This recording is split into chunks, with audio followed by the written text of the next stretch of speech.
Yeah, man, how you doing? You good? I know you like that. I know you like that. How long you been back, man? And when this beat drop, I know they gon' lean. World debut, I know they gon' fiend. Everything Mississippi to the Palm Springs. Girls from brunettes down to blonde queens. You know you like that. You know you like that. You know you like that. You know you like that. You know you like that. You know you like that.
Where the Bay Area Falcons take on the visiting Oregon Soar. I'm Jenna Weiner, joined, as always, by Lawrence McKendall. Lawrence, so lovely to be back in the booth with you, as always. Should be a fun game we have on our hands.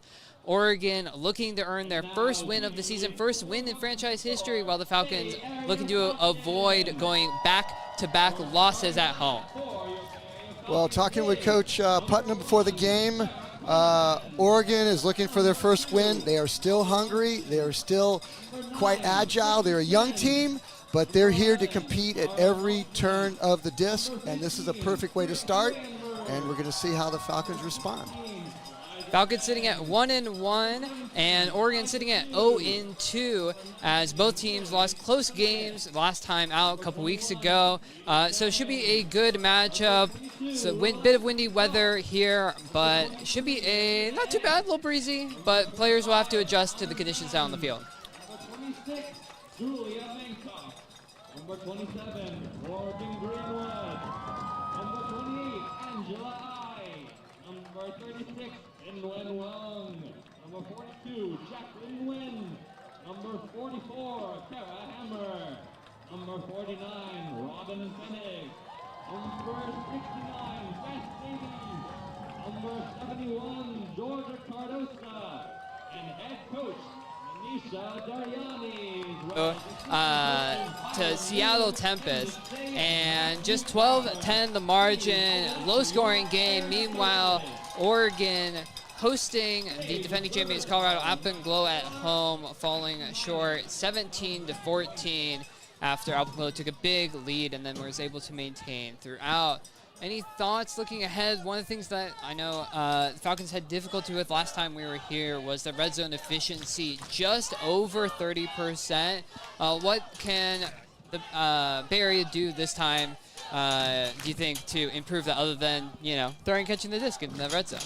Well, talking with Coach Crawford, one of the assistant coaches of Falcons, talking about that those corners, those forced corners, if you're forcing flick, forcing forehand, those corners on either side of the field, it's kind of breezy. And what looks to be a simple score, the disc can get away from him. So they're going to try to change direction, go break side to a more you're behind the defense and set up a situation for easier scores. Yeah, and it's definitely breezy out there. You should be able to tell based on the flags in the background and at the top of the goalposts, moving left to right across the screen, and definitely picking up at points, ruffling in the breeze. We have some players to watch from both teams. Let's start with the visiting Oregon Soar, Julia Butterfield, Helen Burris, and Zoe Luke, all players to shout out for Oregon. And Butterfield and Luke both have Bay Area connections, with Luke playing previously at UC Berkeley in college, while Butterfield played during her grad school time at Stanford. Meanwhile, for the Falcons, Lena Wiebe, Chris Wayenberg, and Jacqueline Nguyen, all the players to watch for the Bay Area. And more University College connections, Jacqueline Nguyen, former UC Berkeley Pie Queens player, and Callahan winner at that. Well, we got a couple of Callahan winners in the vicinity, which is kind of cool. One coaching, one is still balling. Rosters on the screen for folks to see. Earlier, you would have seen the rule set. Just a reminder, as always, 7-second stall and 4 quarters. And after timeouts, teams can sub in and out. So things to keep an eye out for, 80-yard field. And it's going to certainly be tough sledding going one way or another with the wind, because it is... We'll see how players adjust and adapt. All of these players are plenty talented, plenty capable of playing in the wind, but we'll see how they manage. It was really interesting when I was on the field, just talking with the different players. It is breezy on the field, a little bit deceiving when you're sitting in the stands. Just to finish that thought on Callahan winners, we had Jacqueline Nguyen was a Callahan winner, and the coach Chelsea Putnam was a Callahan winner for the Oregon Soar. Yeah, back in her days playing in college with Oregon Fugue, so plenty of connections up and down the West Coast. So these players and teams will be plenty familiar with each other. Even if this is Oregon Soar's first time in the league, there's been other Oregon teams in the Western Ultimate League before. This the latest iteration, and there's some carryover and some newer faces to the roster. So folks who are maybe familiar with Oregon Schwa from the Women's Club Division or previous Oregon WUL teams might recognize names like Kimber Cole or Rachel Egan. Thank you. So players to watch, highlighted. Again, Falcons 1-1, Soar 0-2. It's an interesting situation when it comes to the standings in the Western Ultimate League. Currently 3 teams undefeated, currently 3 teams winless. The Falcons the only team with a win and a loss on the season. With Oregon sitting at 1-2, if they were to take this road win, that would put them at 1-2, and the Falcons at 1-2. And with 4 teams making championship weekend, which will be hosted here in the Bay Area, it'll be interesting to see the Falcons. If they get the win, they'll put themselves in great position to make championship weekend here at home. And quick first possession, deep throw from Oregon. Just out of reach. That's going downwind, left to right across the screen. Eliza Pugh, Georgia Cardoza get the action started for the Bay Area. Pugh, giant upwind puck for Julia Mankoff. Going to the open side. Finding Eliza Chang. Falcons taking a bit. Mankoff. Finding the next look. Chang Down in the end zone for a in for the score, ruled by the observers. Falcons, quick first point break up 1-0. What's going to be interesting is both teams are not shy for boosting.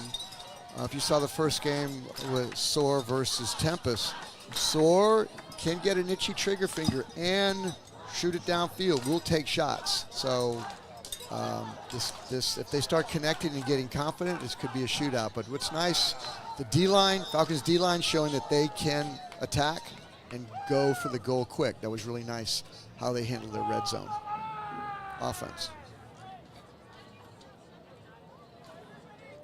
Yeah, Oregon already showing their intentions to try and put it deep, and not quite able on that point, but trying to take advantage of the downwind. Now the Falcons will have a chance to go back-to-back breaks with the downwind advantage. It's always interesting, upwind, downwind games, because teams have to adjust, and if you can get those key upwind breaks, it can be critical down the line.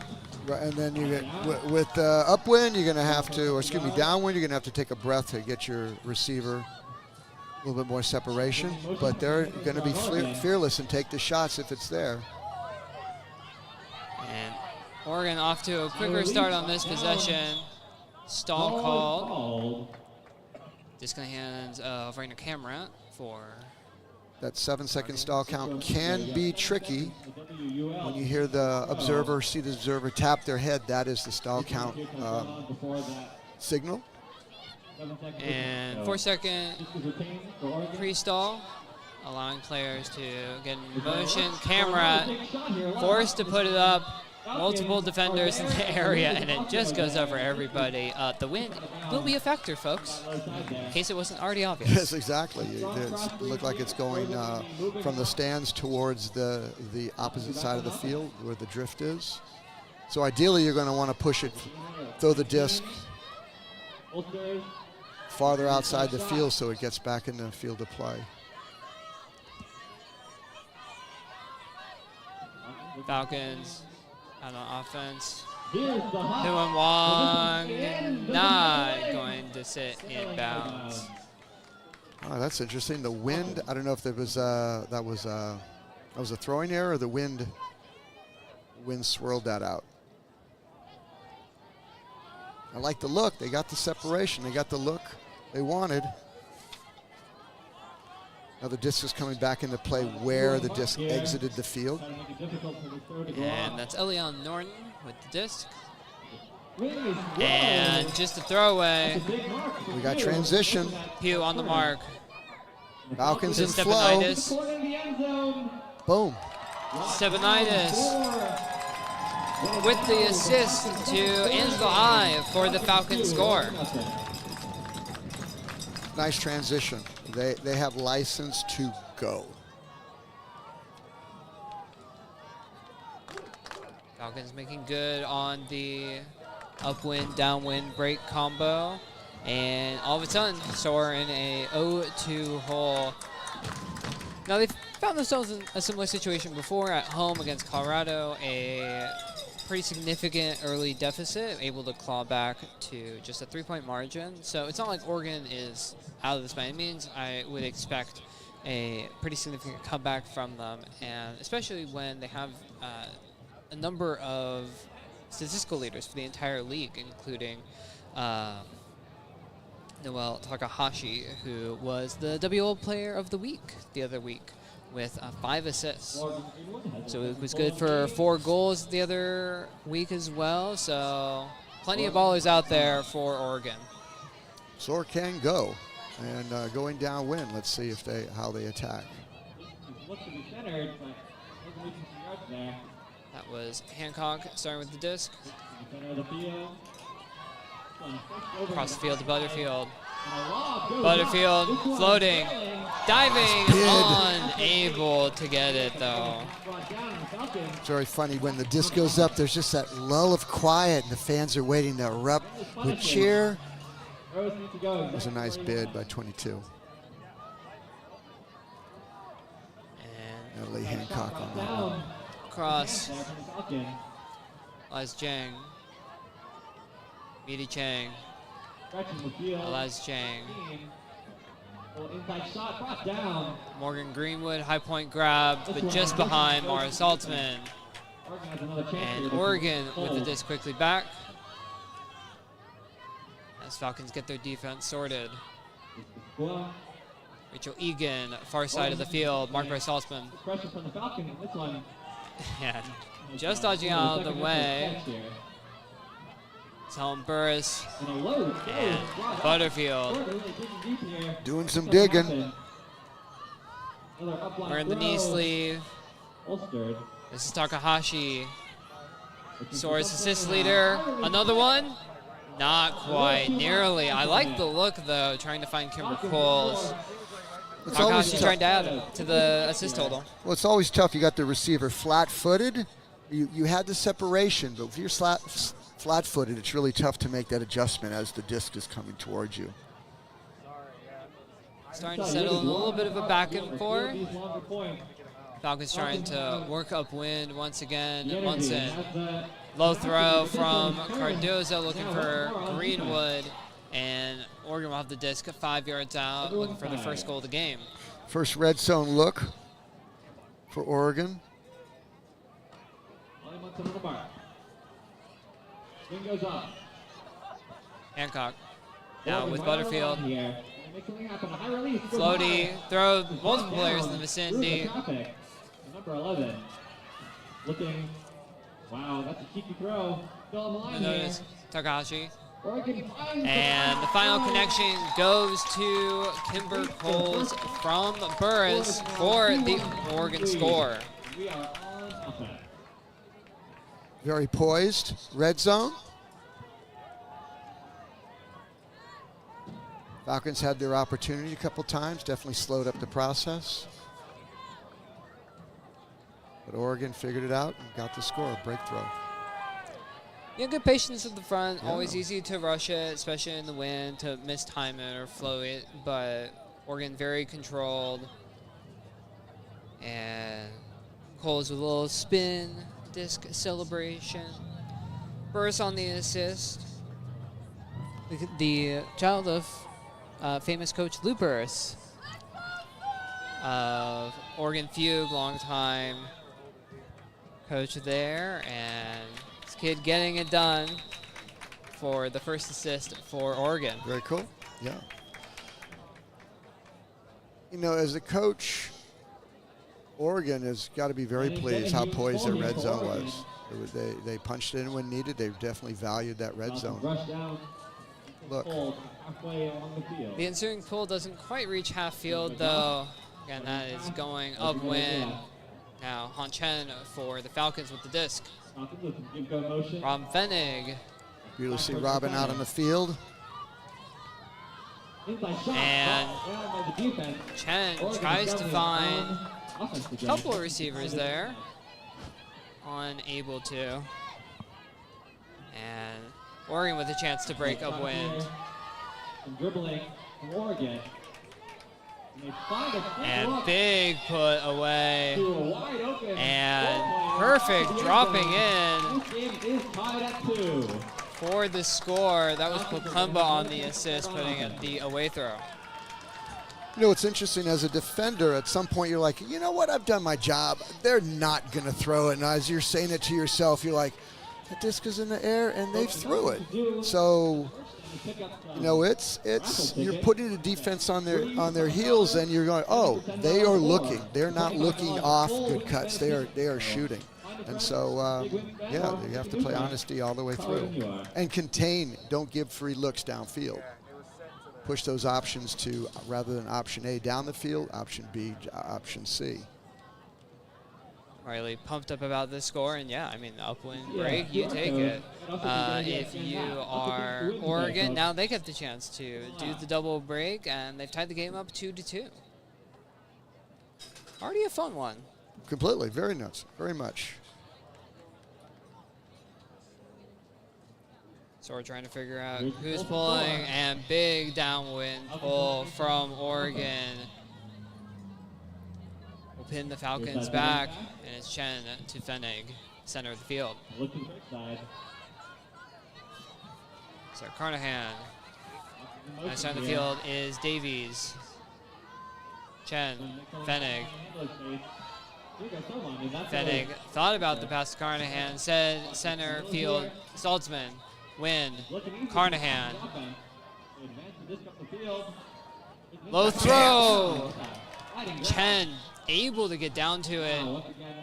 Beautiful catch by Chen. Big swing.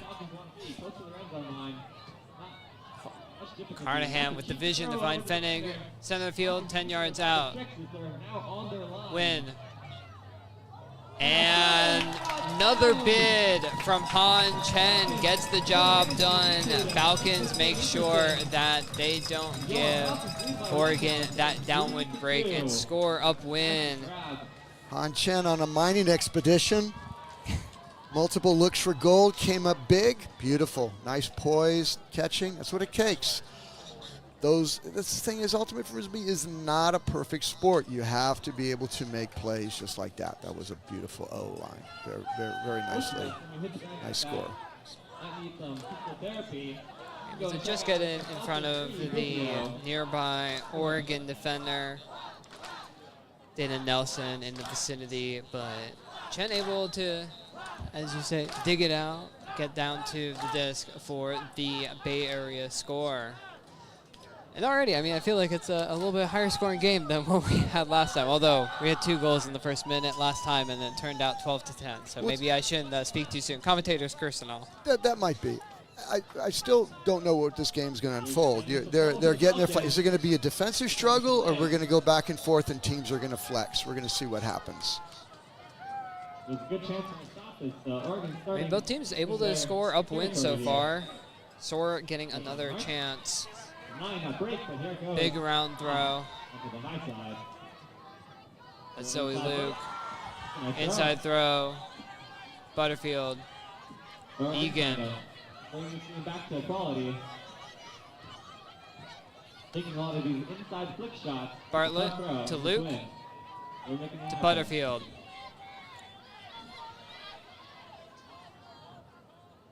There's a call on the field. Julie Butterfield already, pardon the pun, buttering the bread, as it were. Really? Really? You've been waiting to drop that down? You got to wait till later in the game to be dropping those pearls of nuggets. Okay, I'll give you one. Okay, you got a freebie on that one. And Butterfield starts the possession up again for Soar. Takahashi, far side, big away throw, and just ahead of the reach of Angela I is Rachel Egan for the Oregon score, and we are tied up once again at 3-all. Oregon is looking north, going north, not east-west, north-south. They're going forward. If you look, they're looking, they're shooting into small crisp in the small windows. They're continuing to look. So right now, got to try to figure out how to not get them comfortable. The handlers, Oregon are very, very comfortable. They're able to right now work their O. Almost looked like on that replay that Angela I was able to get just a touch on it, but tough to deny when a throw is coming with that much pace to fully stop it if you just get the tip of your finger onto it. Look, yeah, sure, But great true. effort. It would have been a different situation if you got a finger, but the sort of the mentality of Oregon, we're going. We're going forward. There's no reticence. There's no apprehension. This is who we are. Big pull, just touches in bounds. Fenig to Chen to start this Falcons possession. And quickly to Gina Schumacher. Lefty readied it up, but held for the moment. Carnahan, floaty throw, denied. That's Norton with the block in the matchup against Wayenberg. Low throw from Norton. Klemba. Cross field. Oregon moving up the field. Is Vogel. Back on that left side there. Carnahan putting on a heavy mark, floaty throw, Falcons are once again on and Chen able to come down with it. Finds Falcons in Carnahan. flow. Oh, he had tone. Didn't get it. All right. Knocking on the door. Wayenberg resets to Fennig, guarded by Baklemba. Good call downfield. We'll momentarily pause play. Fennig still with the disc. Falcons looking like a little bit of a isolation vertical stack setup. Schumacher put a move on, able to get there. Now Davies, Fennig, Davies, far side.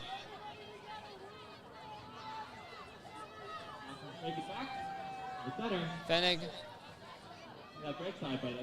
Chen, Wayenberg making a burst to the end zone, and just too far. Not quite enough lift or touch on it from Chen. And tough up the line throw, not able to connect. Real tough upline throw. That's what Coach Crawford was talking about. Those are sort of the angles in that area that are not advantageous from an offensive standpoint. And Noren Klemba, multiple receivers in the area, and quick as you like, that's Riley on the assist for Oregon, and they convert the downwind break chance, go up 4-3. That's always interesting when you're in your red zone. You're knocking, and one small throw that goes that goes as a turn. If you've got license to burn and go, like Oregon does, off to the races. And that sort of red zone conversion from Soar is something that we saw lacking from the Falcons the other week. They're getting good looks. And they are, yeah, it's true. It just comes down to, are they the looks they want? Can they take a breath and get a better look? And that's sort of the debate. If someone is open, can you make this throw and you take it, or do you holster it and calculate like, okay, we can hold it a little bit longer and get a better throw? But people were open. All those throws, the people were open. But the wind is playing like the 8th defender on the field. And upwind pull from Soar. Float out of bounds around half field. And I mean, for kind of an upwind, downwind game, I honestly kind of what I expected. Both teams able to work it upfield, but also clear advantages when a team is able to have that downwind break chance. And we've now seen it converted twice, once by each team. So not surprising. Fennig trying to find Jacqueline Wynn to Saltzman. Fennig, quick motion, away throw, too far. Looking for Elijah Chang. Look, what's always interesting, they are getting their looks. It's just a matter of inches. Falcons need to lock in, but they're getting their looks. I notice we start to get down to the later stages of the first quarter.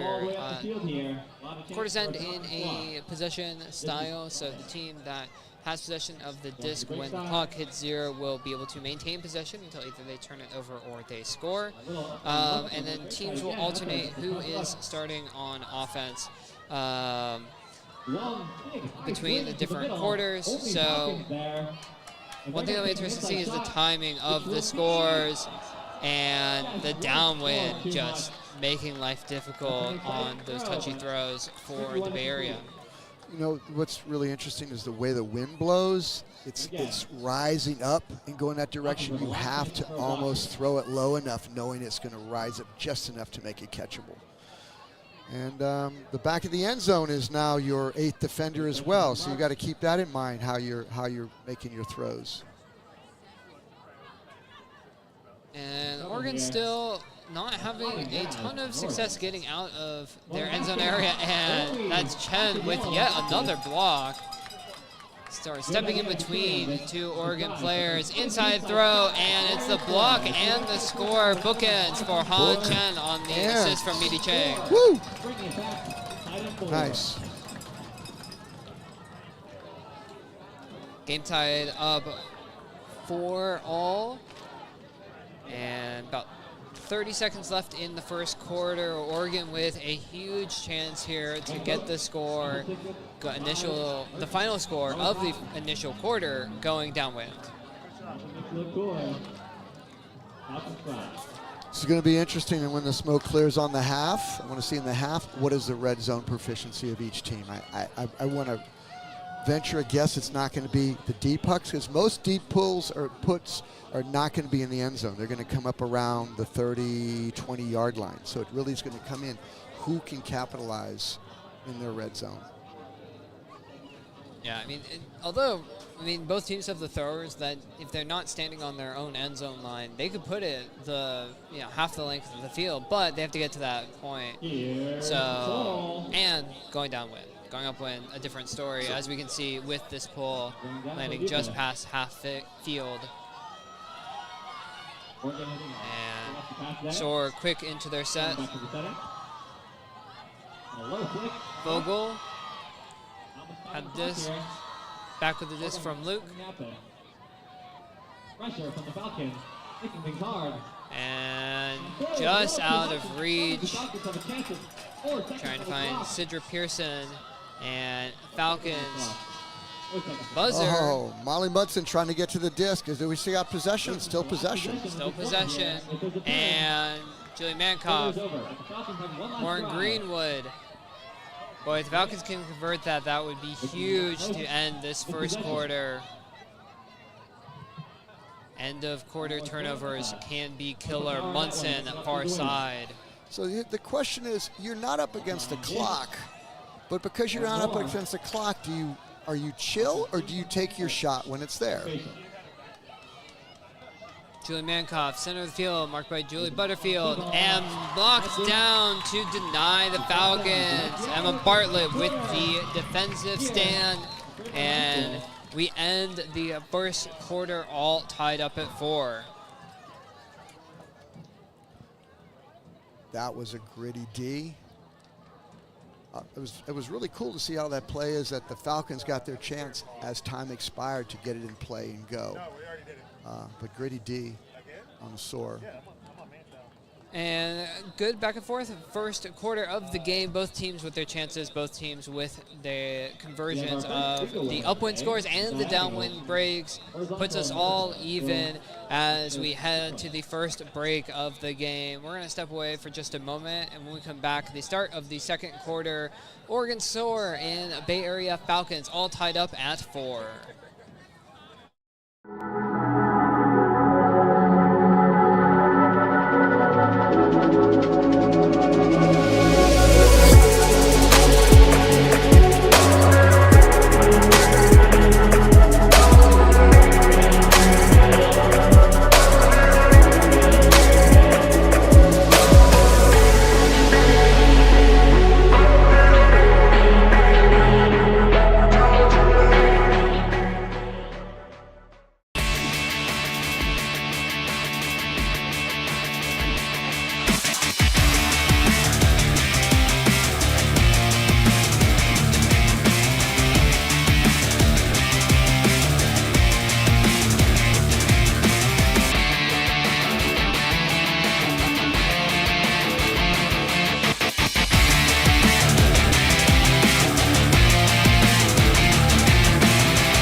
Welcome back to beautiful Oakland, California, Fremont High School, where we have the Bay Area Falcons hosting Oregon Soar in Week 5 Western Ultimate League action. I'm Jenna Weiner, joined by Lawrence McKendall in the booth. Game tied at 4. 5-4. Lawrence, that was a fun first quarter. Both teams with their chances, both teams with their mistakes, and great thing to see in a wind that is pretty upwind, downwind, going left to right across the screen. That both teams will be able to work it upwind and then convert the downwind breaks. I would like to see the Falcons push Oregon to go left to right, across side to side, as opposed to down the field, because they're licking. And I would love to see in the inverse, the Falcons start taking shots down the field. And it's really force an honest defense. Yeah, it's a first point turnover though for the Bay Area. It's throwing into traffic, but off the hands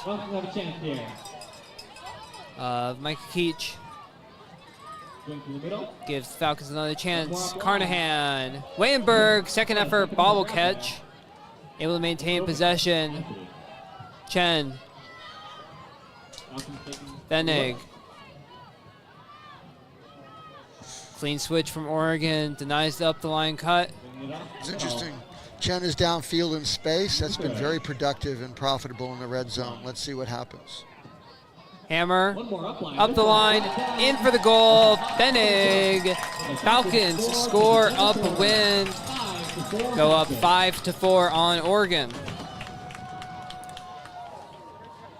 Robin in the end zone. Yeah, how about that? I'm sure Coach Dariani was very pleased to come out of the quarter, have a couple words with the team to see what we're going to do, and boom. Score. I mean, basically, like, other than the initial turnover, almost ideal circumstances. Benig giving some love to the camera. Because you start an offense going upwind, and sure, you turn over, you get it back, and you convert the upwind hole. Now you get a chance to get that all-important downwind break and suddenly go back up two, which is basically what we saw the Falcons do in the opening 2 points of the game. So we'll see if they can match that as well. To open the second quarter. And big downwind pull once again from the Falcons. A notice in the backfield with Hancock. Matonis. Hancock.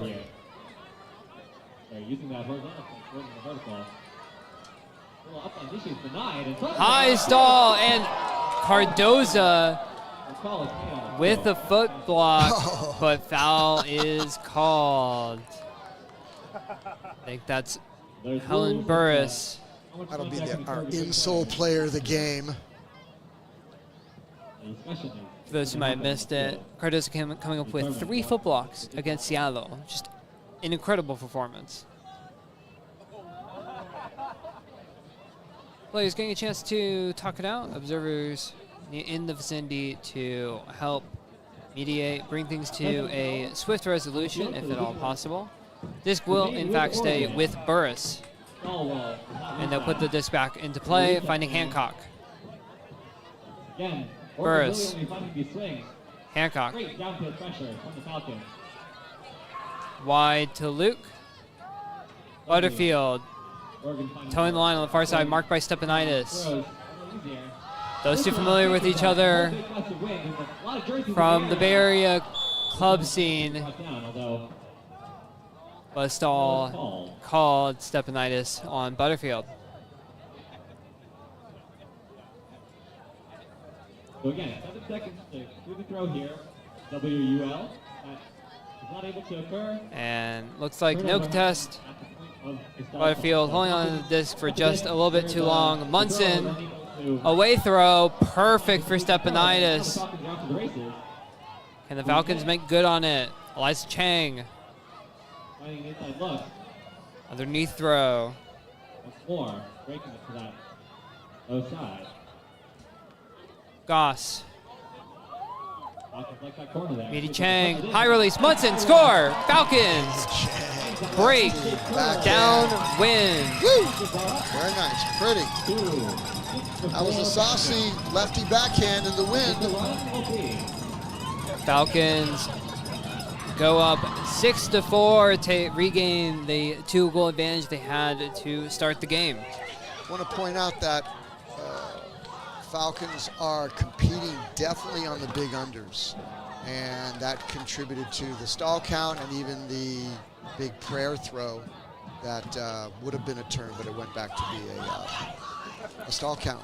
But the big pressure in the under, especially going upwind, paid dividends. And red zone proficiency. Red zone proficiency, better than it was certainly a couple weeks ago when we were here watching the Falcons host Seattle. And to your point earlier, right, Falcons trying to find a way to force Soar to go side to side. And that downfield pressure was definitely there because it seemed like Burris, Matonis, and Hancock could just sort of pass it a few yards back and forth between each other going sideways, not getting much downfield penetration. It's really interesting. This is a big generalization, but it looks like the Falcons are very comfortable going lateral. And it's quite the inverse of Oregon. Big unders competed. And foul call. Butterfield, defended by Alita Eddy. Foul, no contest, this will stay with Butterfield, 4-second pre-stall. And Butterfield tries to go, and nobody is home. The physicality has stepped up just a tad. Let me introduce myself, defense. Definitely fine, I will say, as a taller women matching player, that there sometimes can be a maybe more accepted level of physicality between players who are simply physically taller. I've had the pleasure and not so pleasure having to guard Butterfield myself in club, and it can be a challenge and a battle out there, but always a fun one, and glad to see her out with Oregon. Mankoff away. Wong on the doorstep. And it's Greenwood for the score. That's 3 straight goals to open the second quarter from the Bay Area Falcons. They take a 7-4 lead on Oregon. That's nice. They sort of let's go. You're feeling it? Go. And they started doing it. Very nice. Greenwood pulling off one of my favorite tricks at the front of the end zone, which is don't move, because everyone moves around you and you're able to find a pocket of space and able to get the reception for the score. And looks like we might have a timeout being taken here. Oregon potentially trying to take a moment to regroup and reset after the 3-goal run that the Falcons just went on. Yeah, that was a good timeout. Just to compliment Coach, you want to try to slow down Falcons. You don't want to get them all confident. They're over there making lunch plans. You know, hey, we're all good. How you doing today? You want the other team stoic and focused and thinking about how do we get ourselves out of getting the flow. So Falcons are very comfortable. They'll cheer, they're pep in their step. Let's see how Oregon responds. Unfortunately for Oregon, though, timeout notwithstanding, they still have to come out trying to go upwind. And Falcons will relish a chance. Whoever's on this defensive line will know that they can continue to pile the pressure on if they can force a turnover from Soar and get a downwind break, would put the score to 8-4, and that put Oregon in a tough position. But again, they've come back from deficits before. It's certainly to make games interesting. If you can push them left to right, that's great. If you allow them to get comfortable and shoot downfield, they'll continue to. Upwind, downwind. So what the Falcons learned against Tempa, that's what they got to apply here. Lower liner of a throw from Brought to where? Falcons will Going so proper. This one. put Oregon on the far sideline. Field shot. Batonis Four. finding Hancock. And the third. Those two working well together Sideline there. alongside Burris, but Center, but into traffic. has to play something. And foul call as Munson seemingly got the block. Hancock calling a foul. Munson's playing tight D. A little bit of a bump, a little bit of a strip. You can tell by the whole recreation of the incident. Very perspective. This one. And disc will stay with Hancock. Soar is still generally trapped on the far sideline. So Hancock more center field. Burris Oregon looking for a way to pick it up. marked by Meaty Chang. Ball is held. Burris, one of the younger players in the Western Ultimate League, guarded by longtime Bay Area veteran Meaty Chang, and the vet gets the better of the up-and-comer this time around. Shoulder on shoulder. Falcons are competing. They get it onto the logo in the center of the field. Greenwood to That's the second Chang. throw. Meaty Chang, Elijah Chang, away throw, Stepanitis, score! Falcons 4-0 run, 8-4 advantage. The Denver Falcons, their biggest lead in the Everything match, coming up Bay Area, so Falcons at the lead. moment in the second quarter. This is a game of runs. They are going downfield. The Oregon Soar. See if they, it starts with 1 point. See if you can build off of that. One more up. Falcons are very, very comfortable right now. We'll give you one free entry for a chance to win a $100 gift certificate. Free physio. I mean, you called it earlier, Coach, right? The Falcons have to force Oregon to go side to side, and they have to attack more vertically themselves. Both things have happened exactly as you called, and it worked out in the Falcons' favor. So Oregon's got to find a way to get their offense going again. I think, obviously, going downwind will help.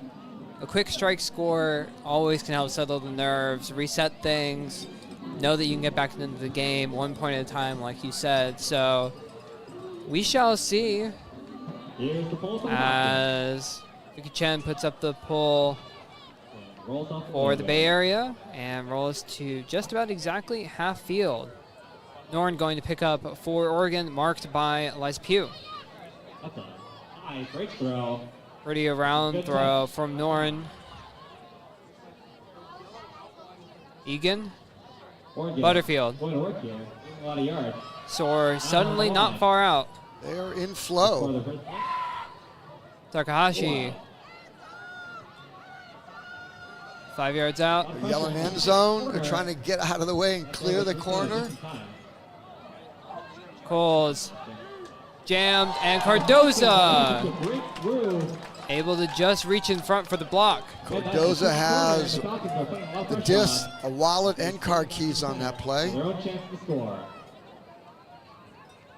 Falcons using the full width of the field, Falcons attacking the highline. and Pugh, far sideline, marked by Norton. QB1 with the disc. Here. The bailout throw. Wide open is Olivia Goss. This one goes Floaty high. throw. It's going to work out, though. Adjustment. Les Chang getting a read on the disc. Cardoza, floaty. And there to help out is Eddie. Cleanup catch. And timeout called. And Goss Fantastic. makes good on it, but The call was made. Falcons coaches calling the timeout before the release. Normally a play like that would be, let's slow up and play slow motion. That was a real-time play, sort of done in real-time slow motion. That was wild. And an incredible grab by Goss. Unfortunately, it won't count for anything because the Falcons took a timeout. Teams do have 2 timeouts to use per half. And I think Falcons coaches, seeing the flow on the end zone, really wanting to convert this upwind break opportunity, opting to use one of those timeouts. And, I mean, it went off the hands of Goss initially, so I thought it was going to be a perfect timeout call. Could have been a score, but works out anyway. Well, we'll see, I guess. Completely. Falcons have to convert on it. True, true. aside from that other progression, yeah, you want to value the red zone, absolutely. But yes, hindsight is 20/20. But yes, that was a good, solid call. So let's see, can Bay Area punch this in? And Eddie coming in there to save the possession also on that floaty throw. Cardoza, pile of players, and Eddie able to come in and save things. I think that's colloquially known as being the trash person. Yeah, picking up the cleaning trash. the garbage, absolutely. Yeah. There's no line item for that, but hey, that's all part of it. You have the disc gets magical and pops up. You can be there to clean it up, or gets caromed or tipped. That's why Here we go. coaches are always saying, go to the disc. And Fennig, high point, hammer. Sias Jacqueline win for the score. Fantastic catch, not easy with this win. Jacqueline Wynn making a terrific catch. Red zone conversion. Timeout paid off. Timeout paid off indeed, and it is a 5-0 run from the Falcons. Soar needs a handhold into this game, something that they can hold on to heading into the second half. They were in a similar situation against Colorado down big and were able to make a push, but in that game they were down 12-5 going into halftime. And yes, they brought it back, but Alpenglow able to put it into cruise control. And Soar don't want to be in a position where the Falcons can do that to them. Falcons did that in their opener against Arizona on the road. Big halftime lead, put it into cruise control. No questions after that. Soar need to make a push now because otherwise Falcons will be happy to trade, right, the rest of the game. If you're up by a bunch, you just trade scores, doesn't matter. Yes. Yeah, you're right. Absolutely. So I think Coach Putnam is just saying, look, let's don't abandon who we are. We're going to make slight adjustments. This is a young team. We're just play you. Play fearless. Let's go at them. Do not play apprehensive. That's not our team. See if they can go more vertical. Matonis putting things into play. Camera, Matonis, and vertical. Riley able to get the snag, and multiple players in the vicinity. Riley for the score, upwind, quick score for Oregon. Case in point, that's who we are. Move it, get in the flow, take the shot if there's separation. Boom.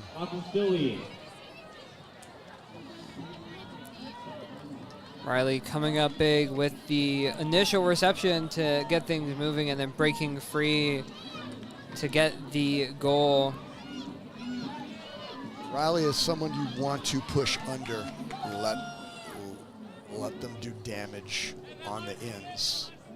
Yeah, already per my count with 2 goals and an assist. So she's having a good game for herself so far. Definitely push the dynamic players under, and then okay, let's see what you have with your throw repertoire. Can you stretch the field, or do you go back? Some players they're big cutters. They cut, they dump, and go back down and do more damage. Others very talented. They can cut, and then they can stretch the field with their throws. Gotta love some view of the folks in the stands. Had a little glimpse there of maybe a future Ultimate player of some kind. Who knows? Maybe a WUL player in some many years in the future. But for now, it's Carnahan digging things out. Except not quite digging things out. Slightly too low of a throw. It's Cameron for Oregon. Trying to convert that all-important downwind break opportunity. Big bid from Davies, comes up empty. And just like that. Camera, center of the field, Egan. Marked by Davies. Coles. Wide to Riley. And just into the wind, disc getting gobbled up and down to the turf. Fenig over to pick up for the Falcons. To Wong. And Chen. Digging for gold again, came up short, just slightly. That wind is definitely pushing it down. And off the hands of Coles. The disc is fluttering. That can definitely, you get locked in and the disc flutters a bit. It can turn into it would be a turn. And a few quick turns back and forth. Currently sees the Falcons with the disc at half field. Fenig centering to Davies. Fenig. With a little under 2 minutes on the clock. A high release. Wayenberg, high point grab from Chen. Takes a breath, finds Fenig on the reset. Davies, near sideline. Falcons 10 yards out. Fenig, Davies, Fenig. He's 49 wide open. On that line. Davies, Still on that line. and Wayenberg. Upwind score for the Falcons. They take a 10-5 lead. For all the kids in the stadium, kids at heart. So there was sort of a return of the favor early on. The Falcons were knocking at the doorstep. They couldn't punch it in. Soar went down the field and scored. And the Falcons returned the favor on that one.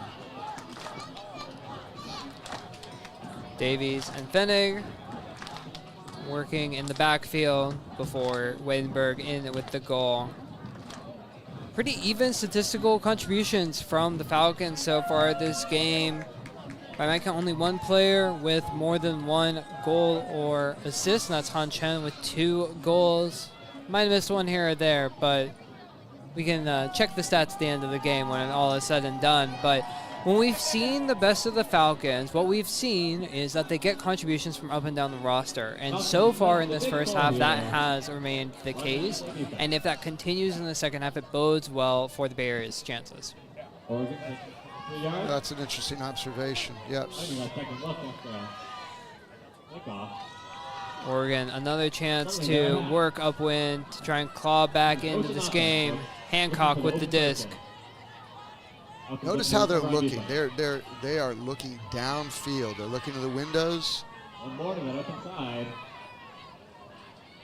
Burris, Hancock. Oregon is attacking that. Hancock doing work, pick called. A pick is when a defender is obstructed from defending their person. And that's usually called by the defender. Something you often see in basketball, but not legal in Ultimate. Stall called. Eye on the mark. Rule observer, no stall call. Observers are keeping account of stall so that if there is a contested stall call or question, then they can come in and correct. And high point grab from Poklemba on the pass from Pearson. Makes it 10-6. Bay Area up over Oregon. Players have to make plays, and that was a play. That was a nice grab. It's always funny when if you're that player that makes that play, do you play it off like you do it all the time, or in that micro moment you stun yourself like, wow, I just made that play. That was really nice. And nice concentration by Hancock and Pearson after the pick call, after the stall call, to just work it in for the score for Oregon. And nice and easy enough for Soar. They have a chance to again, go downwind, and about 30 seconds left in the second quarter. I don't want to say every end of quarter possession is critical, but if you're Oregon, if you can get a chance and you get the score, bring the deficit to 3, you're in a much better spot than you were when it was a deficit of 5. Chen finding Fenig. Right now we got a zone. Oregon's trying to get that turn and work on a short field. Chen, Fenig. Chen, Fenig. Falcons happy to burn the time.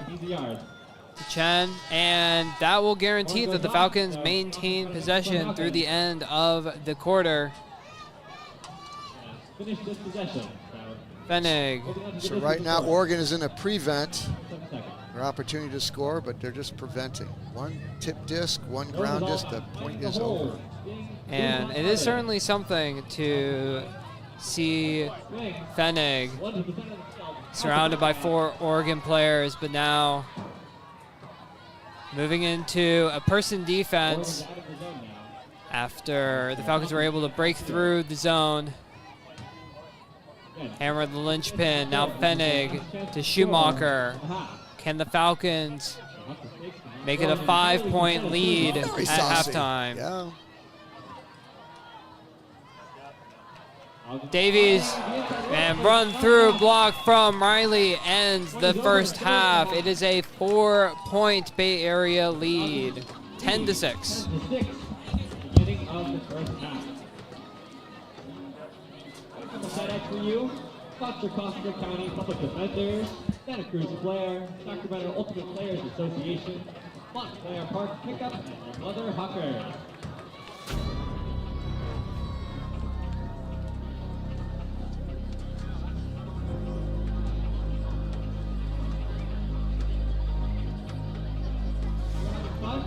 Watch this frisbee game in Montclair Park, Saturday and Sunday morning, 10 to noon. Players aged 70 to 70 and over. Look for them at ticketfriendly.com for your own frisbee.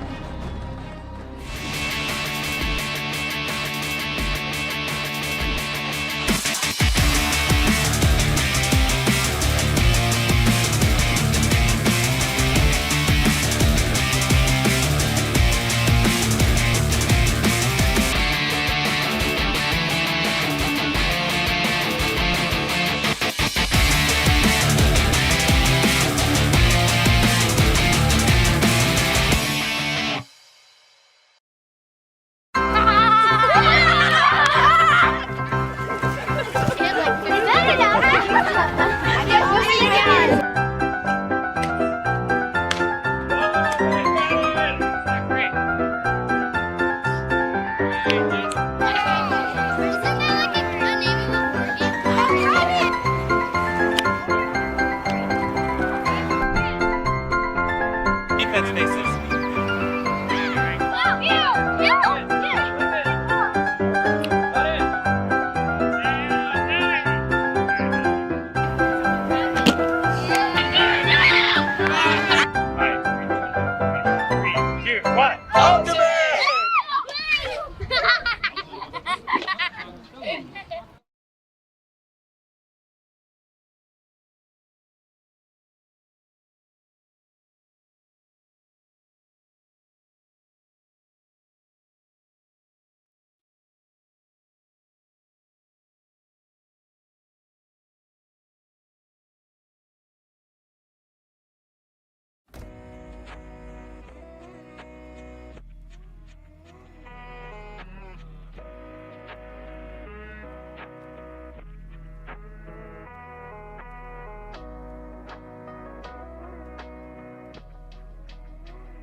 we're here for our halftime interview. I'm joined by Jackie Riley of Oregon Soar. Jackie, great first half out there. Y'all are in a deficit, but what was working well for y'all out in the first half against the Falcons? We're doing a really good job building chemistry and really locking into our team systems and our team identity. I'm loving the feedback the coaches are giving and the captains are giving. I think we have a lot more to do to make this deficit up, but I think we can do it. So far, you've been directly involved in half of your team's goals. By my count, 2 goals and an assist, and that block to make sure the Falcons couldn't get one final score before halftime. How have your teammates been able to really set you up for success in this first half? You know, I've got a lot of really good cutting partners who love catching it under and chucking it to me. I'm really trying to set them up for success on those assists and just being chilly with the disc once I get it. Looking ahead to the second half, last time y'all played a couple weeks ago, you were home against Colorado in a halftime deficit, and y'all made a great charge in the second half. Not quite enough, but how can you replicate that energy and that momentum that you were able to have at home here on the road in the second half? You know, I just have a lot of trust in all my players, and I feel like we have the energy, and the score is, you know, a challenge, but I think we have the energy to make it through that challenge. All right. Good luck. Thank you again to Jackie Riley for joining me for this halftime interview. We'll be back for the start of the second half.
And welcome back to beautiful Oakland, California, here at Fremont High School.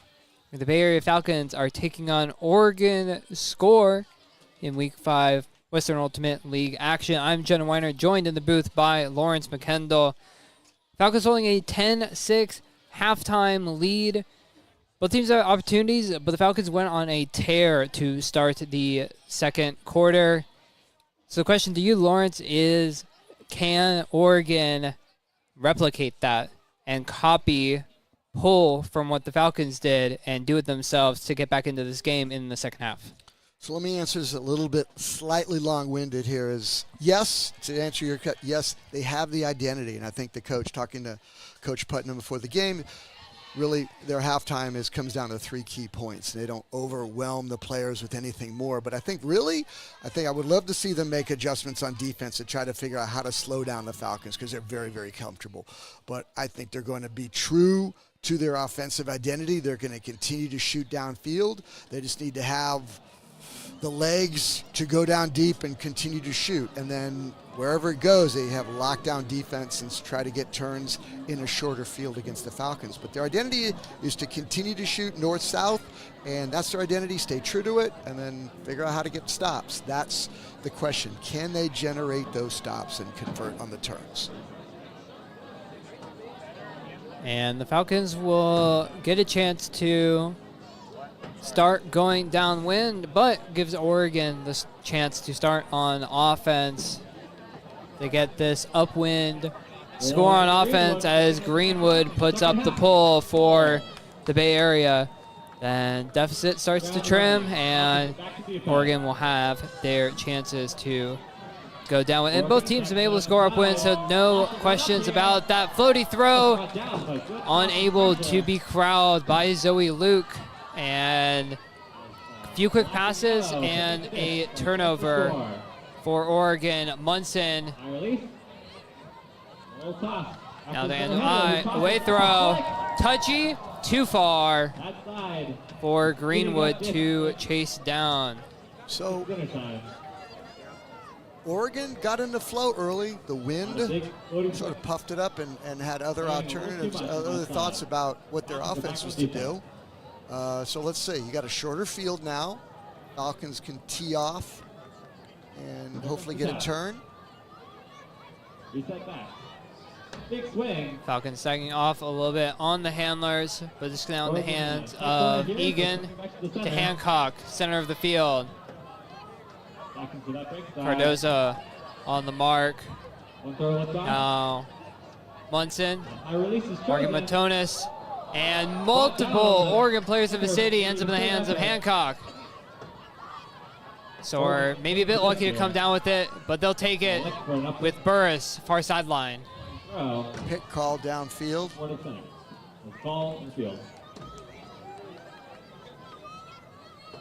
Continuation rule will keep the disc in the hands of Hancock.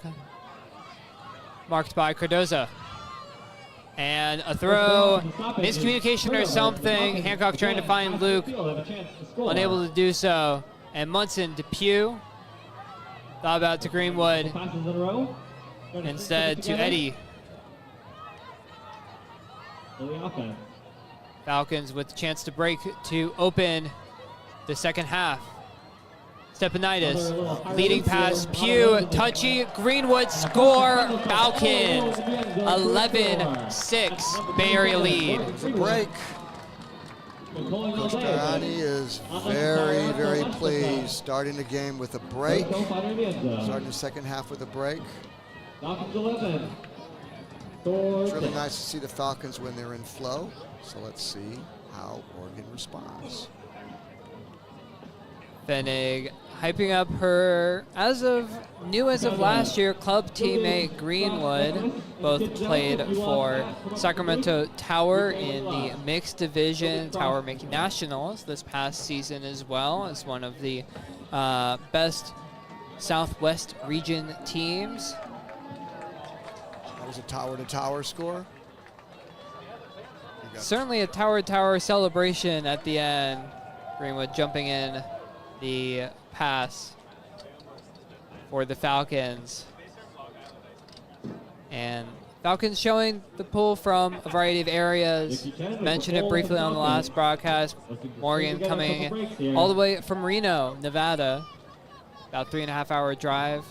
And my former club teammate as well. So very cool to see her out on the semi-pro field this season. Absolutely.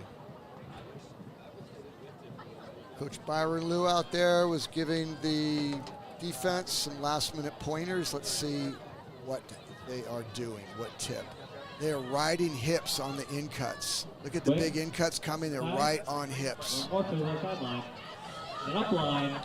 But Oregon able to make it work, and great pass from Norton for the score as Oregon converts the downwind hold. I think that was Bartlett laying out for the score. It was a sick layout. I think that might have been our first big layout of the game. It was pretty. Sorry, I think that's Dennehy, actually, 28, not 38. Impressive play, nonetheless, from Oregon. Our windows here need a little bit need a sponsor by Windex here because we're looking through sort of foggy things. But yes, it's a weird corner. Thanks for picking that up. Really nice play. Oregon being Oregon. And, that was probably maybe their potential logo look. Someone soaring through the air, making a grab. Seems about right. And impressive throw by Noren, just laying it out on a platter for Dennehy to get Noren a standout for Oregon Fugue in recent years. Almost comes with that block on Jacqueline Wynn, but instead now this with Fenig center of the field. Chen had separation, big under. Davies, Pillin Wong, Davies, away throw, and Robin Fenig in the end zone for a second time this game for the Falcons score. She had time to comb her hair on that one. Maintain their lead. Very nice, you're a deep cutter and just watching the disc gently soar over the defender right into your hands. Pretty throw. The Falcons had some issues trying to put the proper touch on their passes, going that downwind direction in the first half, clearly showing that they've made some corrections. Davies, perfect angle, lining it up for Fenig to come down with it. Not often that Robin Fenig has as many, if not more, goals than assists. Typically, it's the other way around, but Falcons are finding Fenig in the end zone, that's for sure. Let me just be 100 with you. It's nice that she's back on the field. Yeah, for those of you who might have missed it towards the end of the Falcons' last game at home against Seattle, Fenig went down with an injury in the later stages. Seems fit and cleared to go. And I heard from Robin herself that she's got PT approval to play. So don't worry, everybody, getting taken care of. And Robin is good to go. A couple of goals and assists by my count so far in this game. And here's the sort of thing that I was saying earlier. Falcons happy to trade. Completely. But at some point, Oregon has to start shooting. At some point. Burris, marked by Cardoza, floaty throw, tracked down by Hancock. Great concentration, and foul called by Egan with the mark on the mark of Stepanidis. Stepanidis introducing herself. Hello, how are you? On defense. Hancock getting an inside window against Munson. Munson playing lockdown.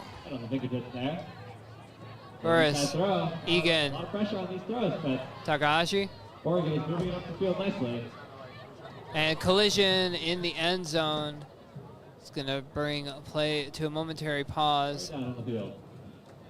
Just going to hands of Burris, Munson, and Egan looking like they got tangled up.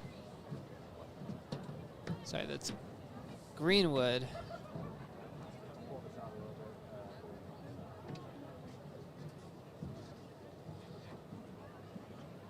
As The the Bay Area observer is just off, waiting to be thrown to. They're turning to the observer to make a decision. Foul contest is the ruling. This is brought back into play. And pre-stall movement. The fly is looked off. The second was taken, but A drop from Takahashi. Pressure.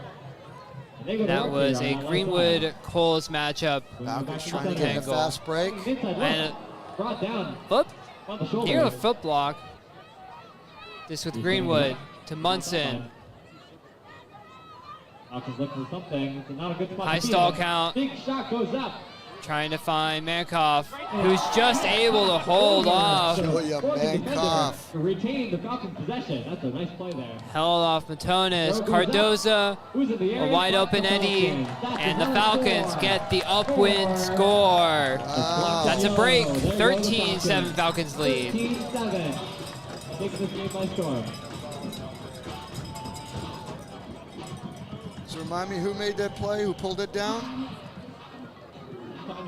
That big play just a second ago. That Julie Mankoff? Yes, I think Mankoff had an earlier one. Might have been. But yeah, that was definitely, went right over the, snatched it out of the hands. Your defender going, okay, I've got it, I've locked in, and where did this go? It was really nice. Julie Mankoff with a really nice grab. Cardoza on the assist too. A wide open Eddie. And yeah, sometimes it's just a matter of boxing out, going up above, and Matonis for Oregon. Boxing out's part of the equation. You need to go up and continue. Boxing out's one. If you can allow them to reach over the fence. And Matonis was in, I would say, pretty good position, but Mankoff just going up a little bit higher, a little bit earlier, and able to grab it for the Falcons. And they get another chance to do the upwind, downwind break pairing, up 13-7.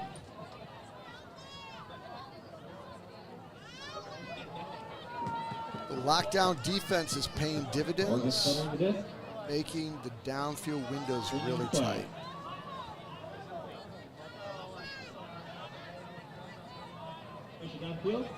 And Soar putting the disc into play. On a high throws today. Plumba, Bartlett, Plumba away throw, all the way down. and that's Riley.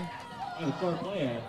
Said that name a few times, and just off the fingers or something. A mistake in position to score. And Riley will be on the mark against Eliza Pugh. Big buffer, protect. Cardoza, Meaty Chang. Looking for Vicky Chen. Sorry, that's Olivia Goss. Meaty with a big boost. Eliza Chang. Chang, yeah, with the disc. Oh, nice dig. Pick up on the knees. Eliza Chang with the breakthrow. And easy to Weinberg, but pick call. Pick called. Eliza Chang, nice. There's a call on the field. And the discussion looks like things will get reset. Eliza Chang recently got married. Always exciting. Just a few weeks ago. Still deciding on where to honeymoon. It's a side note. But it's nice to see they got sister and sister connection to the backfield. Yeah, Meaty putting out that incredible throw for Goss, able to get in between a couple of players. And that connection not quite there. Eliza Chang just missing Meaty Chang on the reset pass. Just now Norton. Riley for Oregon. Norton. Eliza Pugh looking to lock down Riley. Plumba launching near sideline, intercepted by Chen. And tempo picking up between the two teams. A lot of big shots being taken today. To your point, would you say that we're success. happy to trade? Falcons find a look. Right down. And Falcons doing fine with that Easy so flick. far. Up inside. Wayenberg, A lot of yards Goss, by the Falcons here. near sideline. Sarah Demidi Chang, and timeout called from the sideline. Maybe too many turnovers back and forth between the two teams, two coaches liking. And the Falcons coaches called time from the sideline. Yes. Figure it out. Need to get some fresh legs in there. Absolutely. Timeout. And Falcons just trying to hold onto this lead and or extend it. And happy to burn time, happy to trade. And if they can get the downwind break conversion, all the better. As we have a little over 3 minutes left in the third quarter. Jenna, can you speak to point differential? Is there some logic and strategy? There is some, to my understanding. The Western Ultimate League this season has 7 teams, no divisions, no conferences. Previously, the Western Ultimate League has been divided into the Northwest and Southwest conferences. That's not the case this season, so it will simply be top 4 teams making championship weekend. And despite having a somewhat uneven schedule, with some teams only playing 4 of their other league opponents over the course of the season, as far as I know, it will be by record and then point differential in terms of determining who will make championship weekend. As a reminder, currently there are 3 undefeated teams, and the Falcons sitting at 1-1. So currently, those 3 undefeated teams in Seattle, San Diego, and Colorado all sitting in a great position. Falcons looking to join them in the playoff likelies with a win here this afternoon. And pretty significant subbing. Davies launching. And just too far from Pinwin Wong.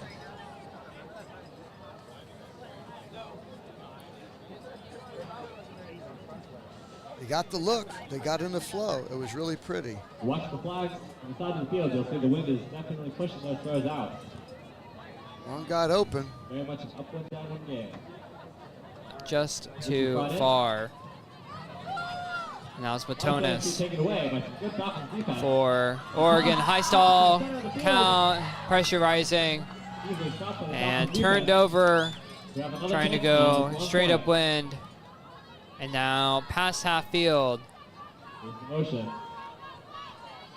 Davies, Fenig, Carnahan working in the backfield. On Chen in space. That's a nice receiver to see in space. And an interesting adjustment from this Falcons primary offensive unit. It's been at points the Fenig and Chen show in the backfield, but seems they've opted for putting Beth Davies in the backfield, letting Han Chen work a bit more in the downfield space as Davies and Fenig do dances, now finding Chen near sideline. Oregon is switching. They're containing. Big contain to cut off the around. And Scuber just short. And Han Chen taking a jog and taking a pause is what we will be doing here as the Oregon coaches take a timeout. About a minute and a half left in the third quarter. Falcons up 13-7. 2 timeouts at this point. Pretty tells you about how back and forth it's been. Yes, you know it's a long point if there's a couple timeouts within it. Now, let me give some props to Oregon. They are switching on the mark. They're forcing the Falcons to go lateral. They're containing so there's no around. And look, Fenig has that scuba in her arsenal, but that is a low percentage throw in this wind. It's going to be pushed down by its very nature of throw. And props to Oregon to getting that turn. And but they're trapped in their red zone. I was about to say, I don't hate the timeout call here, and also it feels like you're taking a timeout to try and reset your team, having to go 80 yards into the wind. And that's just not a situation that I want to be in. Now, sure, maybe you think it gives you a better chance. Maybe you are able to, with the Western Ultimate League rules, sub on some of your players who are more able or more willing to throw deep into the wind. But it's certainly not ideal circumstances if you're Oregon to take a timeout when you're pinned on that corner. Well, that's a great point. I mean, I would love to see your defense transitions to O to get it out of there. But there you've got a stagnant O. You can ramp up, get the 4-second. Let's see if they get things into motion. And Falcons come out, leaving a player entirely on guard on the far side of the field. I don't hate it when, again, trying to attack into the wind. Guess what? Poklumba, guess who? Riley, unsurprising. Now Riley needs support. Finds it in Keach into Mankoff. Great opportunity for Oregon with the Riley deep catch, but found wanting. And Liz Chang, that was Morgan Greenwood trying to find Meaty Chang, but couldn't quite connect. Riley, far sideline. That's a tight bump. Klumba marked by Pugh. And Riley again. Yep, you betcha. Big spike from Riley for the Oregon score. They have not changed their identity. They got off to the races. They get a window. They just like, look, let's just take it. Take the 50-50. We'll take it. If it's a punt, it's a punt. But we'll take that 50-50 in our chances to catch the disc. Riley's third goal of the game, and high pointing it, spiking in emphatic fashion. It's really interesting if you watch Oregon on the sideline. There's no slumped shoulder. There's nobody down. Their heads are up. They're ready to go. They understand where they are and who they are as a team. They're here to fight. And Riley looking like she's staying out on the field, getting set to pull for Oregon. They're down 5, but a downwind break here trims the deficit to 4, and it starts feeling more hopeful. And maybe you get the Falcons nervous heading into the fourth quarter. And it's a huge outside in pull from Riley. And it's Chen to Fenig. 25 seconds left in the quarter, and we saw this last time at the end of the quarter, a zone from Soar. Do you maintain the possession? Essentially, it's possession to keep Oregon from having to score, and then you move it down the field. I think if they can do that, 3 and buzzer. And Falcons, once again, doing a great job of maintaining possession to the buzzer. Now through the zone, Schumacher, Fenig, Hammer, Davies, not in, on the line. Looping throw, Carnahan. And pick called. Pick called, never mind, it's a goal. I thought the ref called the play not in, and then the player did not come out of the end zone, but that was not the case. So it was just a call, pick, and it was overturned. Okay, there you go. Observers maybe double checking when a call happened, how it affected things, and in the end ruled a Falcons goal. They lead 14-8. Carnahan with the latest Bay Area score. It's a 6-point Falcons lead over Soar as we head towards the fourth quarter. We're going to step away real briefly, and then we'll be back for the final quarter of action. Don't go away. Final quarter here from Oakland. We'll be right back. The Oakland Spiders.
welcome back to Fremont High School here in Oakland, California, where the Bay Area Falcons have a 14-8 lead over the visiting Oregon Soar.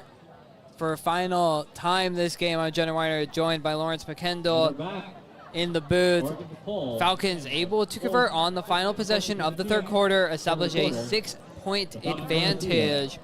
Soar's going to really need to make a push here to try and get back into the game, and unfortunately have to start the fourth quarter pulling into the wind, and that'll give the Falcons a short field to start the fourth quarter.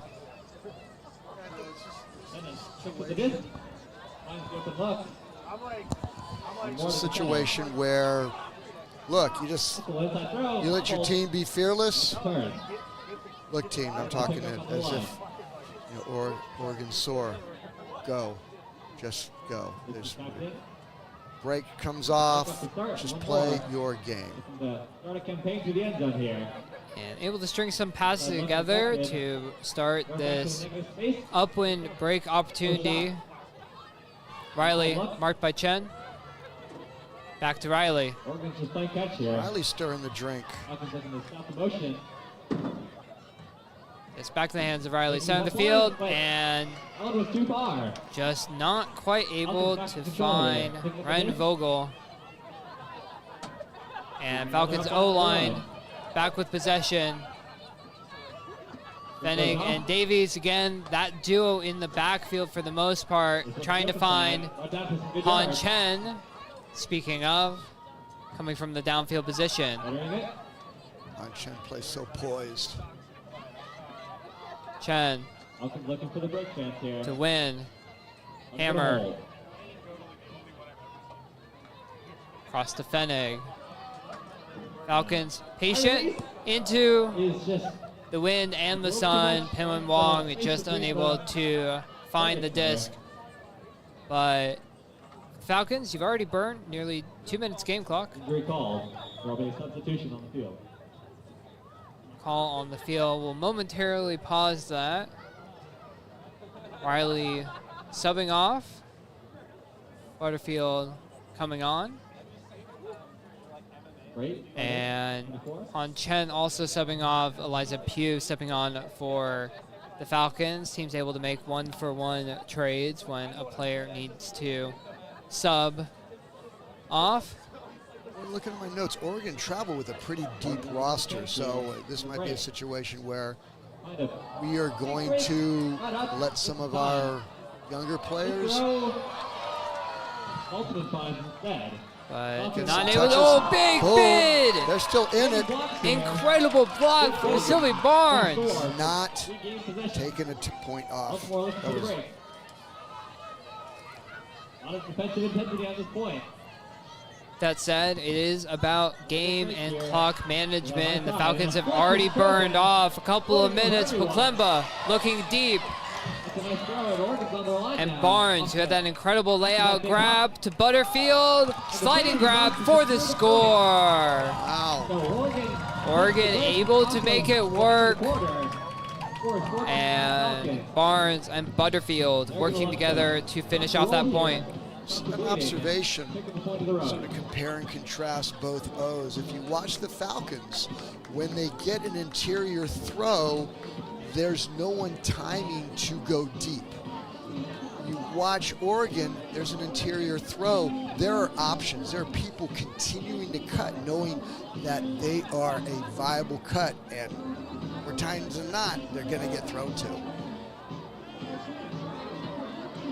Absolutely. And despite the 2.5 minutes coming off the clock, Oregon able to get the upwind score, able to get the upwind break, and now down 5. So they'll continue to have chances to earn it back. It's a question of if they can make good on the upwind score by pairing it with a downwind score. Give props to Barnes, though. That was jump-started, a terrific play. Jump-started that offense. Air it out. And Oregon's pull floats out of bounds. Light crosswind. And Downwind. same Those throws sort of onto the Away side. setup for the Falcons. Fennig walking over to pick up the disc, Red flag. flanked by Carnahan and Chen. Falcons setting up in a bit of a horizontal stack, trying to get the disc moving, and just a missed throw or miscommunication Nothing to roll here. results in a turnover. We're looking for 2 breaks in a row. So Soar trying to make good on that downwind opportunity. Pick called. Pick calls. Disc in the hands of Dana Nelson on the near side, marked by Carnahan. Get in the way of another player on the field. And disc will stay in the hands of Nelson as the pick call is resolved, and a very difficult up the line throw just blades into the turf, and Tricky to make that connection. the Falcons will have another chance to work 80 upwind. We really have a point here, but there's a lot of field to get through first. Again, clock continues to tick. I only bring it up because there's only so much time for Oregon to make this comeback. Swing to the center instead. Chen, That's enough for player. Beautiful around. Falcons keep it in bounds.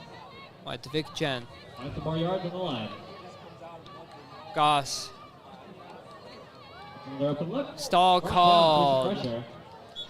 on The Goss. stall is called. 7 seconds pedal. Goss looking frustrated. Stall, no contest. Burris able to apply pressure on the mark. Got to 7 before Goss could You're in a battle let the with disc domination. go, and it'll be Burris who will put the disc back into play for Oregon. Let's run for Morgan. Around throw into the short space, and it's Paklemba with the score. Oregon makes it back-to-back breaks. You break double digits. Props to Oregon. They know their identity, and they do not shift from it. We're going in this direction. We turn it over, that's great. We're going this direction, we score, that's great. We're going this direction. Jump on board. If you saw, that's what you needed to start the fourth quarter. Back-to-back breaks, upwind and now downwind. And it's going to be a question of the Falcons' medal. Yes, it's still a 4-point lead, 14-10, but can they maintain their nerve in these closing stages? Just over 7 minutes left in the fourth quarter. There's potential, there's a window for drama. If there's a continuum and there's 2 breaks, so we can create 2 breaks, then it gets very interesting. Time becomes an issue, tension gets leveled, gets higher. We see, what happens. But right now, there's breathing room. There's a level of being comfortable, but we have to see what happens. Let's see how the Falcons respond. They handle their business. They're going to score. And a great upwind pull from Oregon puts the Falcons past half field, and a quick stall call from Oregon. Luke on the stall call on Munson, and observer rules, no stall. And sort of thing you may start to see from both teams as we get in the closing stages of this game. And as a run-through block from Egan, 7-second stall becomes very fast when tensions are high. Egan just getting the better of Stepanitis. Oregon finding some easy throws here. And now it's Coles Goes up. across the camera. Attack and a bid. Brings it And a in. big bid from Riley, far sideline. Soar hunting for another upwind break, This one goes high, it's got down. and it's in. One Luke more. with the Oregon score. takes it. That's 14-11. Falcons lead. Deficit down to 3. A lot of poise exhibited here. So here we go. We have a moment where we have mental fortitude, steeliness, the character of the team, the character of the Falcons. You want to welcome these moments, and now's your turn. Handle your business, step up on the stage, Late in the game. move the disc Take down the back field and score. initiative. And it's kind of interesting. I was wondering if we would see a echo from Oregon in the third quarter of the run that the Falcons were able to put together in the second quarter, but in fact it may be this fourth quarter that Oregon is going on its own run. It was a 5-0 start for the Falcons at the start of the second quarter. It is a 3-0 start for Oregon to start this fourth quarter. And as you said, if they can pair another upwind break with another downwind break, things get very interesting. The crowd will be very, very quiet.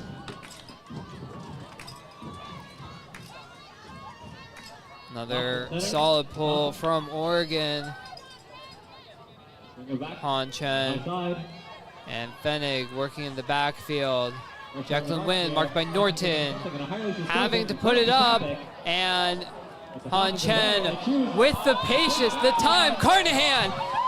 Good. Oh no, nearly. Nice bid. I thought Carnahan had that, but just bobbled out of her grasp. And Oregon with their break chance, can they convert?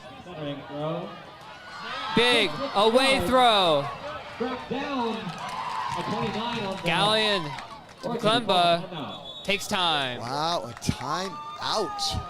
Very wise timeout, but at the same time, defense has been able to be very competent in their scores. So, okay, interesting. Things are going to get interesting. 5:10 left. A lot of just time to play. And Gallion this time opening it up for Oregon, able to get them down the field. Klemba calling timeout. It's not just coaches that can call timeouts, but players can as well when they maintain possession of the disc. And the timeout situations are interesting. Falcons on their heels, trying to regroup, trying to reset. I was starting to see some heads hang, some hands on knees. Question of, can the Falcons hold on? They built this advantage over the course of the game. Can they not blink when the moment stares them in the face? Exactly. There's different things. Posture, there's mindset, there's just different things. If you're on Oregon and you're seeing that little bitty like crack in the armor, okay, I see you. So let's see how they respond. See how the Falcons respond. Can they get this stop?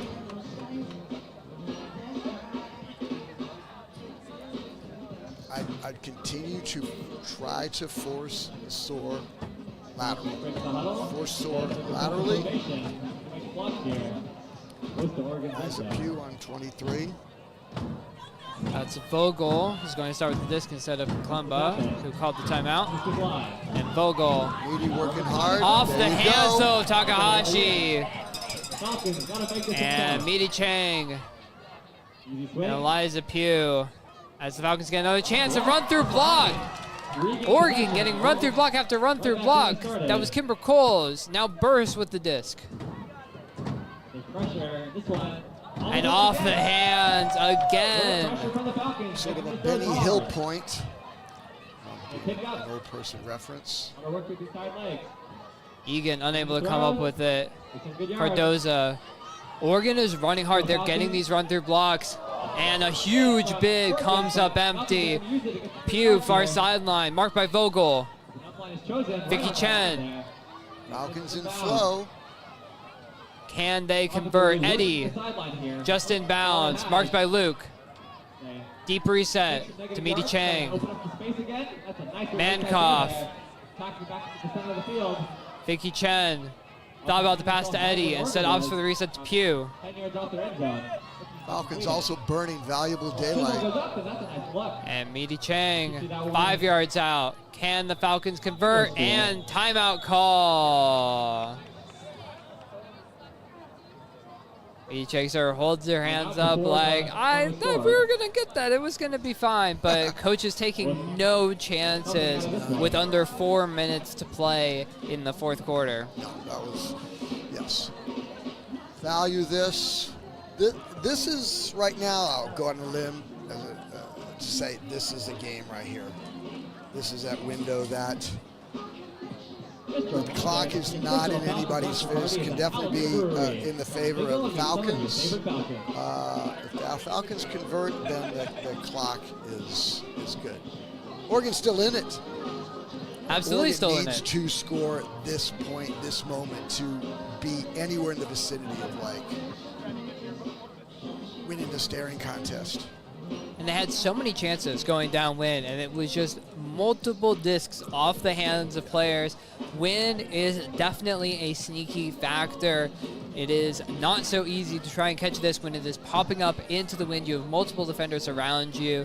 And just as the Falcons were starting to feel some pressure, potentially some of the Oregon players starting to feel the pressure, trying to get that break conversion and not able to come up with those catches. And the Falcons able to get the release valves, work up the high side of the field, and now in position. And disc is in the hands of the player that, if you're a Falcons fan, you want the disc to be in the hands of. It's Robin Fenig. Falcons on the line here. Fenig to Davies. Back to Fenig. Trying to hunt With pressure from the mark. for the assist. Wayenberg. Fenig. Wayenberg. Fenig! Just short. Big bid by Fenig. Unable to get it. You gotta go. You gotta start moving. And a big bid by Riley. Comes up empty, but Leclemba is there to pick up the throw from Norton. And Leclemba taking off. In space. Away throw. Barnes. And kick spike for emphasis. Ladies and gentlemen, this is very, very interesting. Quite a run here. Falcons need to make something happen. Watching the score on their own. It's 14-12. Oregon Soar have reeled off back to back to back to back breaks to start the fourth quarter. They have trimmed a 14-8 deficit to a 14-12 deficit. Barnes getting the reception, getting the kick spike. Falcons were 3 yards out, Lawrence. 3 yards out. Look, And come up empty. 3 yards is the death zone. You think you're 3 yards out, but you might as well be a million miles away. It's very funny that everything gets compressed. The temperature, the tension goes up. A different energy in that area. So yes, you're 3 yards away. That can be cavernous. At the right time, it's very cavernous. So just over 3 minutes to play. Oregon still needs to make up a 2-point deficit, but they've trimmed off 4 points in the last 9. So all the chance in the world as Fenig picks up the disc. Falcons going downwind. So one of the things that Falcons should do if there's a stall count is you gotta throw it. And Can't just get, okay, short field. off the body of Schumacher, sliding grab, unable to come up with it. Oregon, you gotta go. Soar with another chance. Shot goes up, shot down. High throw, retrieved by Luke. And Riley. Coles. Getting close. Camera. Falcons apply pressure. Riley up the line. Easy for Oregon right now. Falcons flummoxed. Butterfield. Falcons looking. Think something happens, but a nice little needle or chisel. Camera too high. Wow. That connection from happening. The wind comes in and say, I've got something to say about this contest. But the Falcons want some patience. Carnahan, Chen, zippy throw, Fenig, Falcons suddenly facing half field. And Schumacher goes down to the turf again, this time comes up with the grab. Disc to Davies, far sideline, minute 40, Fenig, far sideline. It is burning daylight now. Davies, wide, high throw. Neither Wong nor Carnahan can come up with it. Minute 25. Soar have to go 80 to get within 1 and then do it again. Hustling over to set the mark. Clock is running. Oregon And burning just- daylight. Miscommunication, trying to find Riley, and Fenig jogging over, trying to just salt the game away at this point. Fenig doing all she can to put this in play. Falcons got to score here as they take the open look. Fenig, Davies, Everyone on the field is tired here. How Saltzman, to make this point happen. Davies, Good take.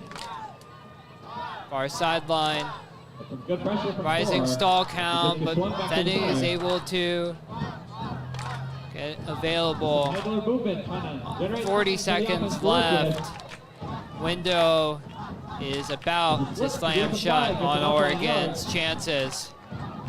Fenig, 10 yards with. out. More swing back to that center.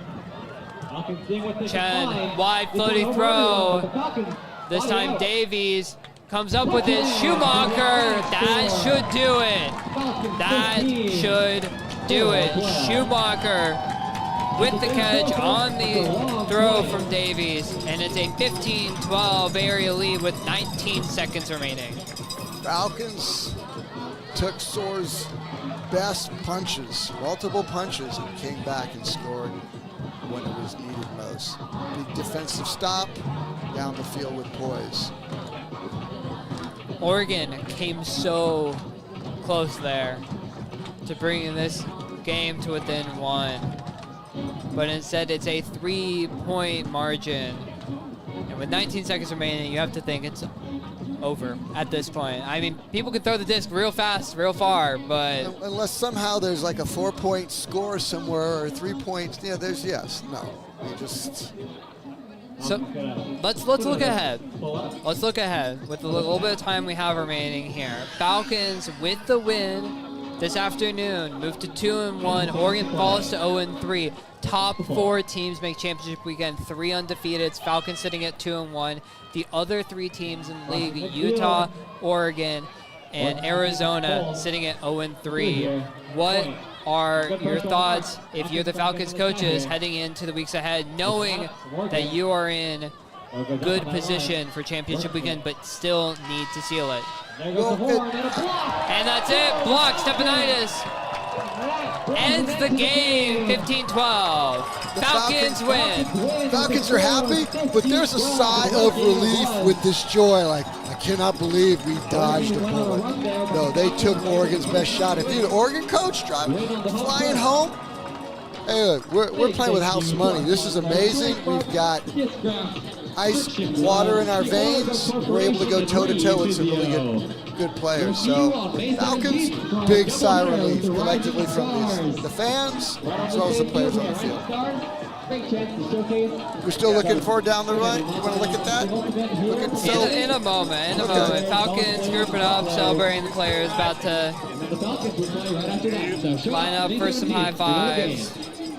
And after Big this props to Oregon. is an official Falcons. Great comeback by Oregon there. They made it difficult 4 straight points. Celebrate a win. Need some things to do. Thank you for coming here. They were worth the price of admission. They did not. They traveled on the road and played hard. Really nicely done. All right, now let's look ahead. Now that the game is officially sealed, Falcons 2-1, Oregon 0-3. What's the message from the Falcons coaching staff looking to the next 3 games? They need to notch at least 1, if not 2, to guarantee themselves championship weekend attendance. It's going to be how they win. They're still figuring it out. They're getting wins, but at some point, if they're coming in on championship weekend, they have to figure it out in order to make an impact. And I don't know if their identity is sorted out. They're still figuring it out. I'd love to see that they've given a green light to boost more downfield as opposed to going side to side. Their identity is not done. So right now, yes, they've got to get wins, but their identity and a definitive of what we're going to do. Are we that? Are we they? Yes, they need to come away with that. Figure that out.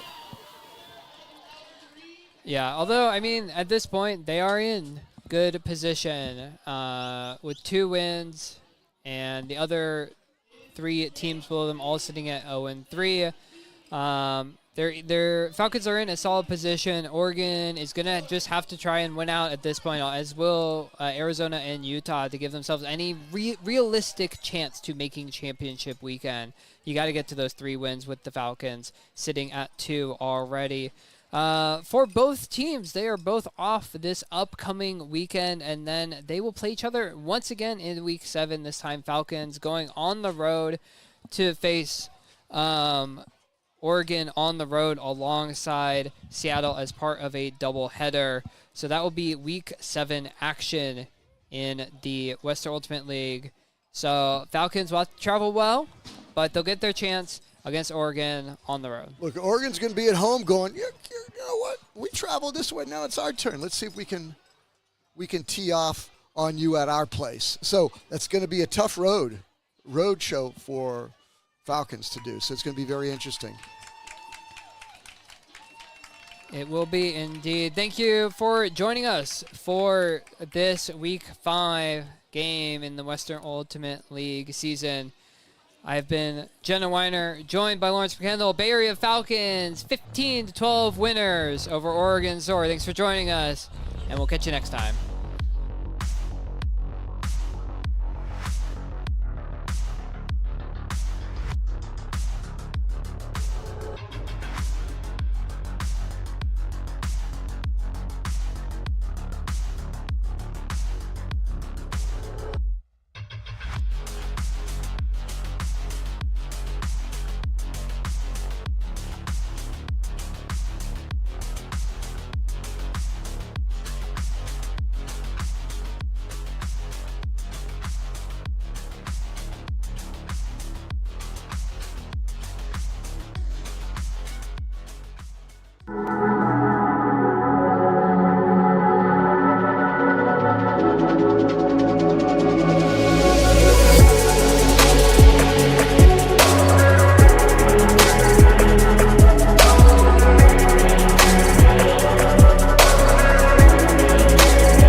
I'm here for the post-game interview with the Falcons' Lily Stepanidis. Lily, congratulations on the win. Oregon gave you a run there at the end, 4-0. How did y'all weather the storm and close out the win? Thank you. Yeah, I mean, it was really about trying to sort of regain our confidence. Obviously, they had a huge run. Congrats to them. But, you know, we just had to talk about, finding our center again and believing in ourselves. And Slap gave us a talk at the end there saying, let's go get a D. We had to do it. We went out with that intensity and that energy, and were able to hold on. I mean, y'all went on your own run earlier in the game, the second quarter, 5 straight points. What helped y'all be so successful to establish the lead that you then were just about able to hang on to at the end? Yeah, that run at the beginning was really critical. I mean, I think, again, going back to that sort of belief in our systems, belief in our players, trusting that, you know, we can put it out into space and go run onto it. We have great players, both on offense and defense. And so, just really trusting our system and trusting our players. Looking ahead, y'all have next week off and then travel on the road for the Northwest Double, playing at Oregon and at Seattle. Any thoughts looking ahead to that road trip? Yeah, I mean, I think it's always kind of all about us. We're really excited to go to that doubleheader. We've seen both of these teams at home. I think we left a lot on the field, sort of in both instances, a lot we want to take back. And so we're going to come sort of really ready to play with improved systems and improved play. So, yeah, great. We're excited. Thank you for joining me, Lillian. Quick shout out to the league sponsors, Discraft, Breakmark, and Friction Gloves. Catch the Falcons in action in a couple weeks away at Oregon and at Seattle.